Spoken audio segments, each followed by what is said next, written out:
Welcome into the latest edition of Extra Time. Just the three of us today. Shaka and Craig with us. Pardon? Why? Why? There's always somebody International week, isn't it? Quiet. You want to That's why. What's he doing? Isn't that the worldwide signal for... Yeah. Who are we phoning? I don't know. You don't like it when we have a cast of thousands on anyway. You like it intimate. I wanted to bring up something you said on the show, actually. Oh. Maths. Because you said that Vincent Kompany has, what did you say, turned around Burley completely. He always says that. He always says 360. But, They're not 360. He always says that. But 360 would be exactly the same Back direction. facing the same way, yeah. No. Yes. Yes, yes, it is. Mm-hmm. Yeah. You always say 360. I always have a little chuckle, to be fair. Why you never told me this before? Well, he's telling you now. You say it so confidently. If you were a real friend, instead of letting me... No. I was enjoying it too much. Instead of letting me bury myself every day, every week. Just, It is every day, every week.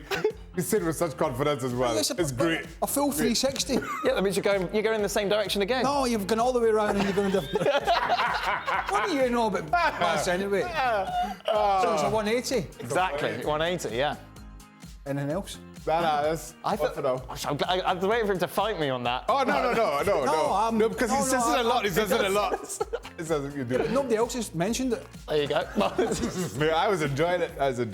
You don't know. You don't know what a 360 is. Hang on, Shaka, NASA scientist, isn't college. it? Because you went to college. You're in your college ways. What? Such a shallow life you lead. That's it. Sitting there, taking note of that. No, just a mental note. That's one of your sayings. Where's the extras? Yeah. Where's the extras? No, don't change the subject. No, listen, trust me. Right. It will remain a 360. Trust me on that. Craig's got that. 360, other side of the coin. That's another one, Links. Other side of the coin. Yeah. Yeah. There you go. Does Conte run the risk of becoming unmarketable as a manager, or would clubs still go for him considering his track record of success? The latter. Yeah, I think. Yeah, clubs are good. Yeah. Because you know what you're getting. Yeah, a pin at the bottom. Yes. You never know. Spurs might do a full. It takes one to know one. Spurs might do a full 360. Do you think so? Higher Conte again. Well, they could. If they want to go a different direction, they do a full 360. Craig, the England golden... I'm just going to do cliches on this extra time. Oh, good. I look forward to it. Yeah. Very good. Craig, the England golden generation was said to have been held back by club cliques. Liverpool, Manchester United, Chelsea. Were there big divisions in the Scottish national team dressing room with old firm or Scottish club groups versus England-based players? No. And you'd think there would be potentially a problem between Celtic and Rangers players, but, yeah, sure. but there wasn't. Not in my time. You know, McCall and McCoist and all these guys, brilliant guys. And no, there's no resentment or jealousy or bitterness about people going to play in England. Or Stevie said there was, wasn't there, his generation at Scotland. There was kind of a divide between those that played in Scotland and those that played in England, like the Liverpool group, for example, from the stories he's been telling me.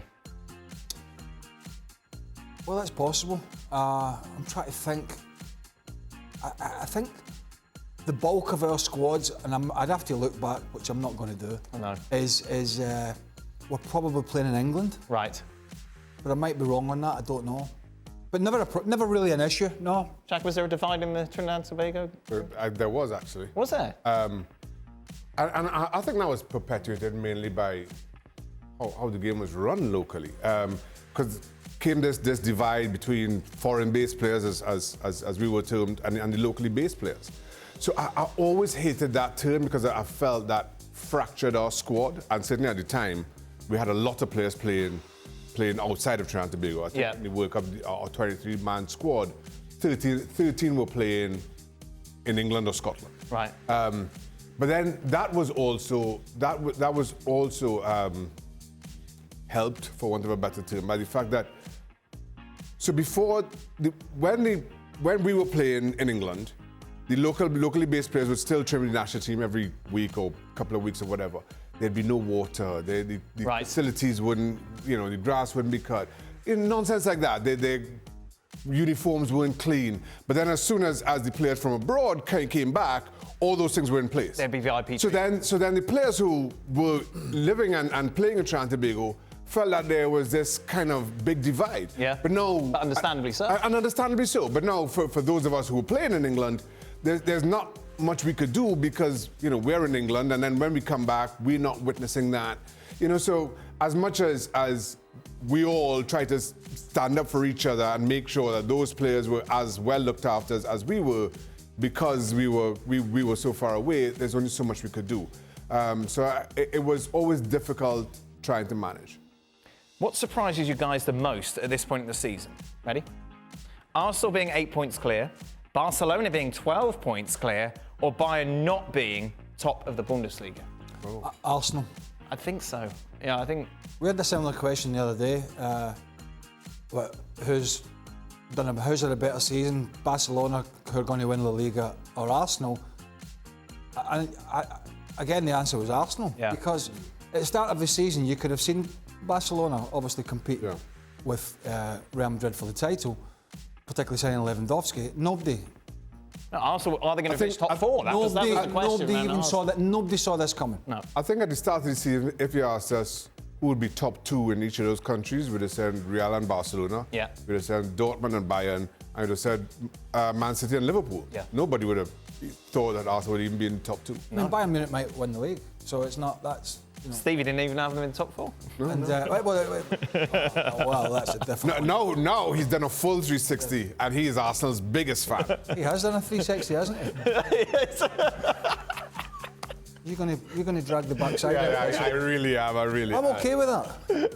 Because I think I'm actually correct. And you know me, Shaka, I'm always want to back down. Yeah, well. If I feel that I'm wrong, I'll back down.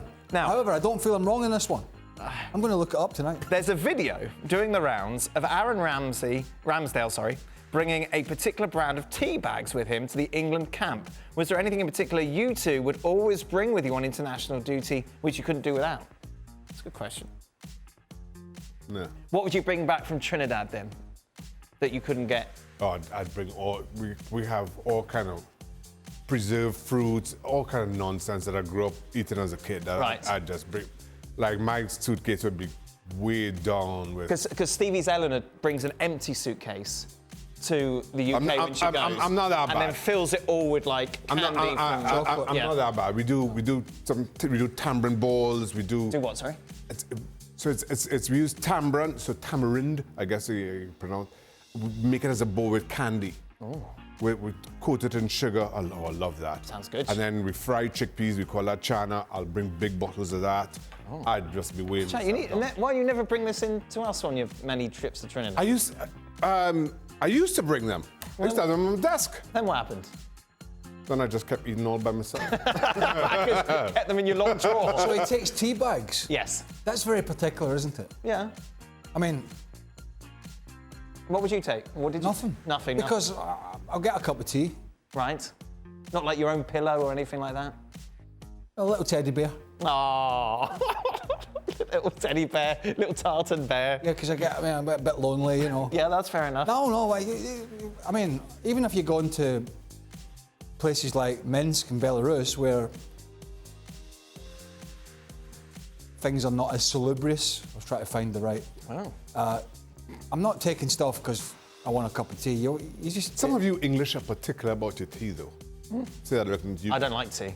Do you like tea? No. I don't like tea. Some of the ones in the supermarkets here are just. I don't like tea or coffee. Are not the best. No. No. I get my Irish tea now. Do you? I've gone out the Irish tea. Oh, lovely. Bit of a fascinating conversation this yeah. is. Craig, which high-profile signing has disappointed you the most? Richarlison, Antony, or Mudryk? Have we seen Mudryk? Well, I think that's a disappointment. Like, he had that cameo, didn't he, when he first signed, came on really fast. It was excellent. Played the first half of one game. By the way, what's happened to your collar? I don't know what's happened. No, it's not a very stiff collar. You need starch. Yeah. Mudryk, it's got to be. I mean, I'm not a big fan of Antony. What was the other one? Richarlison. Richarlison's been hot and cold, but he's not always had game time. Conte's not played him. Shaq? Mudryk. Oh, sorry, I thought you finished. You can have my go. Go ahead. Have my go. You've done a full 360. Oh, man. Which player brought in during the January transfer window has had the best impact on their new team? Trossard? Yeah. Can't we just run the Ann video? Because we're struggling here. What? What video? The one where he runs round and... No, we're not struggling. Just because you're upset. Well, I've got standards, and I think we're struggling. The Jan video was.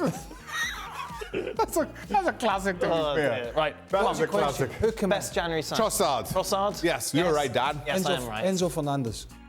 Better than Trossard? Oh, you just asked me. I'm throwing a name out there. Right, okay. Who else? Pedro Porro. Pedro Porro. Just because he's got a fun name to say. Pedro Porro. Pedro Porro. Trossard, yeah. Yeah? Yeah. There we go. I'll go with that. Okay, final question. I'm not gonna- Shaka, what's more important to the development of a young goalkeeper? Oh. Training with a top-notch coach? A brain. Or actual game minutes?